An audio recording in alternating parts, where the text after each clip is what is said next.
This is the Intellectual Investor Podcast, episode 182, The False Sophistication of Sophists, written by Vitaly Katzenelson and read by Elliot.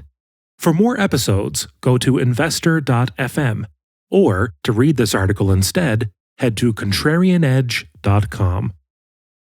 In ancient Greece and Rome, parents took their kids to study oratory skills from teachers called Sophists. The word sophisticated has sophist in its root. Sophists focused on the art of persuasion through both emotion and reason, and kids were taught to argue both sides of an argument. Stoics, on the other hand, put the emphasis mainly on reason, not emotions, in their communications. The Sophists' oratory skill was like a spear. It was a powerful weapon that could be used for good or for evil. Thus, students needed morality taught by philosophy to know where to point it. Stoics were extremely cautious about the Sophists. They thought the words you use to persuade others matter, since in persuading others, you may impact your own thinking. In the attempt to persuade others through an appeal to their emotions, we use colorful metaphors. We dramatize the words we use. If we had two brains, one to talk to others and one to talk to ourselves, we'd be fine. But that is not the case. Thus, our words may turn on us and impact our own emotional state. It is almost as though Stoics would not want to use the colors available in the rainbow to express their opinions, but resort only to black and white. However, I see the value of their thinking. We need to examine the words we use when we communicate with ourselves. When something stirs up negative emotions inside us, we need to be careful when we describe the problem to ourselves. We want to make sure we are not being sophists against ourselves. The best way to do this is to write it out. When you lay each word on the paper, examine it. Instead of, "My husband drives me insane," write, "My husband says the following that upsets me." I am not quoting from my wife's journal. I am reading her mind. Instead of, "The stock market collapsed," write, "The stock market declined X%. Epictetus said something along the same lines. Instead of saying, "Our ship is lost far at sea, we'll never get home," he suggested we go with, "We are at sea, and we don't know where we are." We take fancy words, string them together, and add dramatic, superfluous colors. Instead of calling a dish basil honey-glazed wild Alaskan salmon, Marcus might suggest we describe it as the dead body of a fish with herbs and honey. He writes, "Where there are things which appear worthiest of our approval, we should lay them bare and look at their worthlessness and strip them of all the words by which they are exalted." We need to pull the fancy outer layer off our problems and strip them to their bones. Instead of, "My life is horrible," create a list of things in your life that bother you, spelling them out as plainly as possible. Don't use big, colorful words. Leave those for the Sophists. Here is an example of breaking things down. I was a sophomore in college. I was taking 5 or 6 classes and had a full-time job and a full-time, more like overtime, girlfriend. I was approaching finals and had to study for lots of tests and turn in assignments.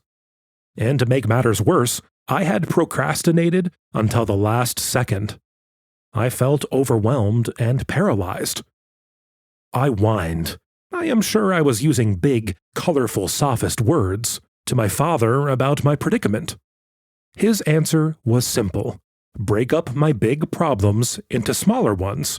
Create a list and then figure out how to tackle each item separately. It worked. I listed every assignment and exam, prioritizing them by due date and importance. Suddenly, my problems, which altogether looked insurmountable, one by one started to look conquerable. My father didn't have to tell me to use plain English, because my academic problems, broken down to bare facts, didn't even require that. They all simply had due dates. The beauty of the Stoic advice of reducing our problems by analysis is that our subconscious doesn't sense or understand sarcasm or humor. If you keep telling yourself you're a loser and will never amount to anything, even jokingly, you'll sooner or later be right. This point is extremely important and has a lot of implications of its own. Thus, it requires another analogy. Look at the conscious mind as the captain of a ship, and the subconscious mind as the ship's engine room.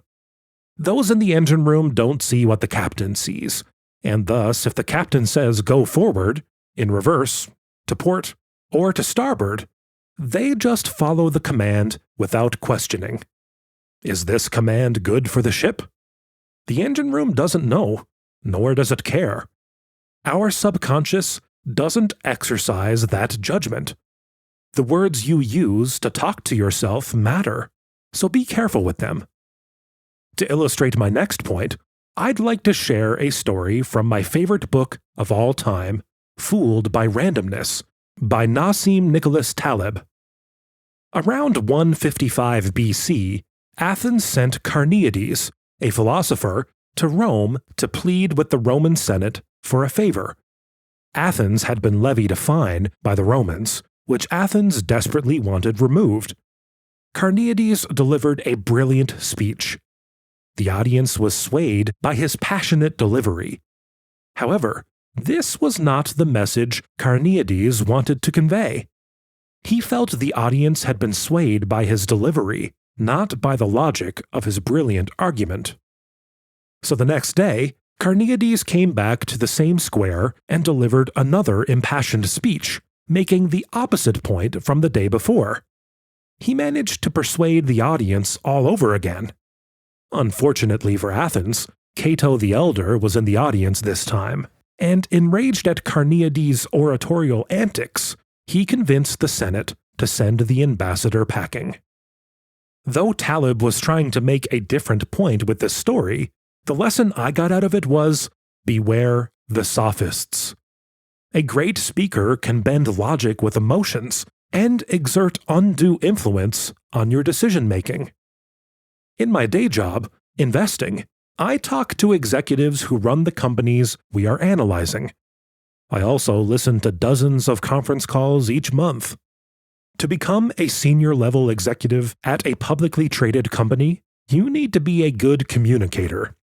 After I am done listening to a call, or after a conversation with them, I often want to mortgage my house, pawn my wife's car, and turn all our money over to them.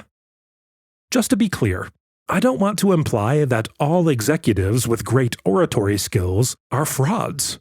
Not at all. We just need to have a sophist filter. We need to reduce the emotional content of their messages down to the core.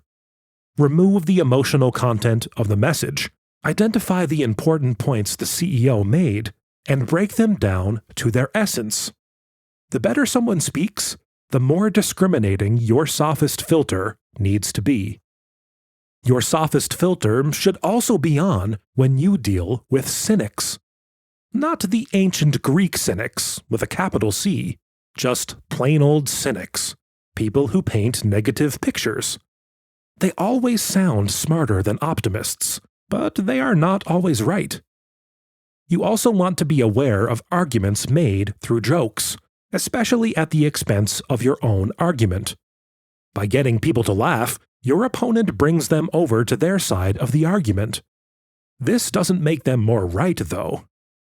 Finally, be careful with people who advertise their virtues of their own volition.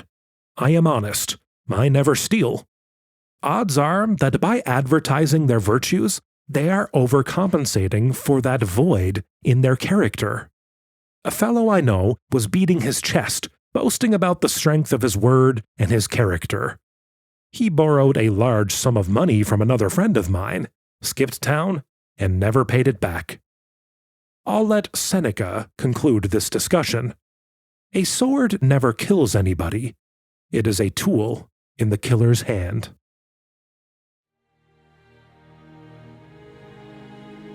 If you enjoyed this episode, you might enjoy Vitaly's 2022 Almanac, a collection of his best articles from 2022 packed together with some art for a pleasant read. To download a free copy, visit contrarianedge.com/almanac. To listen to more episodes, visit investor.fm. Enjoy life and prosper.